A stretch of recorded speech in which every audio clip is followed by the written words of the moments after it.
An area at Oak Ridge National Lab is about to look much different. Demolition is about to start. Let's head right out to EnergyCast's Cameron Jacobs, who is on site right now with some details. Cameron. Summer, I'm standing right here in the heart of Oak Ridge National Lab's Central Campus. The area around me will start looking much different very soon thanks to ongoing cleanup efforts.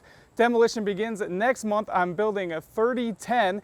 It's an old research reactor that dates back to 1950. Then crews will move on next door this fall to take down another reactor, building 3005.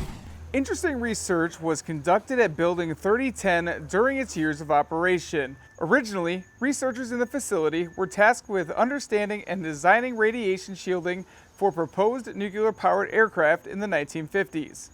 In later years, they focused on isotope production. However, the building hasn't operated in decades.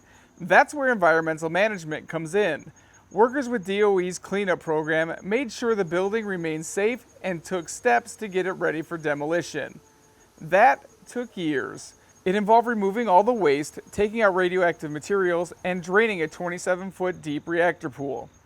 Demolition is only weeks away now that the work is complete. This marks an exciting milestone for cleanup at ORNL. It will be EM's first takedown of an old reactor facility. The project eliminates risks at the site.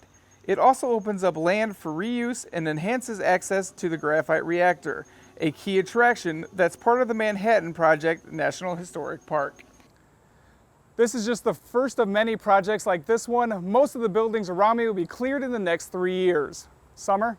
Thanks, Cameron. We are so excited to have footage of that demolition in our very next episode of EnergyCast. Crews start demo on the first reactor in early September.